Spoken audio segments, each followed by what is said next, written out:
So Senator Cardin was here earlier. He's now joining us, I think, by WebEx remotely. Senator Cardin, if you're there, please proceed with your questions. Thanks for joining us. Well, thank you, Chairman Carper. I appreciate this very much. This hearing is long overdue.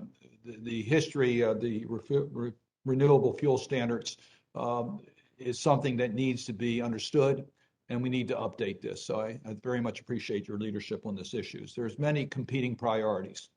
We have energy security issues.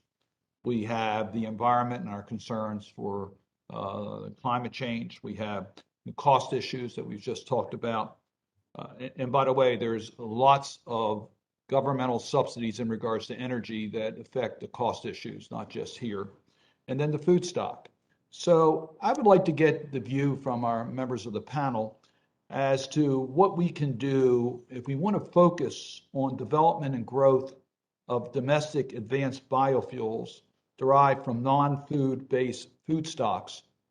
How should we be adjusting our policy in regards to renewable fuel standards? Don't be bashful.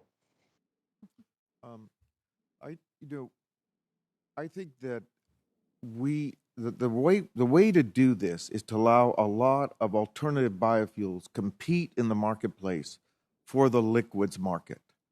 And for those fuels which have a lot of promise and which we think there are substantial long-term public benefits, we should have a good research and development program, even some support for probably deployment.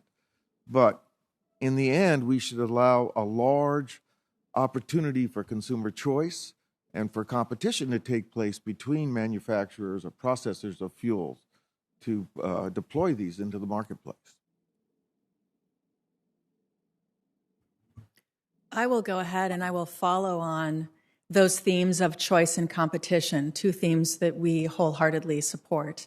When it comes to choice, consumers do need choices. They need options at the pump. It is very unfortunate that come June 1st, one of the lowest carbon, low fuel, low cost options available to them is going to be eliminated because the few refineries sued and one in court. So we've got to reintroduce higher blends of biofuel, year-round access to E15. That's giving consumers one low-cost choice. When it comes to competition, as we all pursue lower carbon-intense energy, that's very important. And critical to that is making sure that the modeling, that the standards, that the incentives, the performance standards are technology neutral. In this country, let the best win, right? So let's make sure that we are looking at the full life cycle analysis of all of the technologies, of all of the available solutions. We're going to need everything to be able to achieve these ambitious climate goals. So make sure that the modeling reflects up-to-date science. It reflects innovation taking place within agriculture to bring down carbon intensity. And then I think you're going to have a competitive environment with choice for consumers.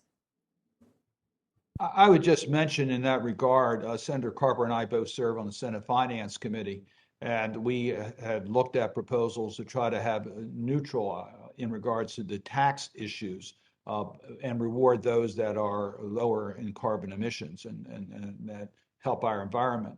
So we agree with that. The problem is that today's structure does reward certain high carbon sources, and we really don't have a level playing field. I don't know if the other panelists want to respond on this or not.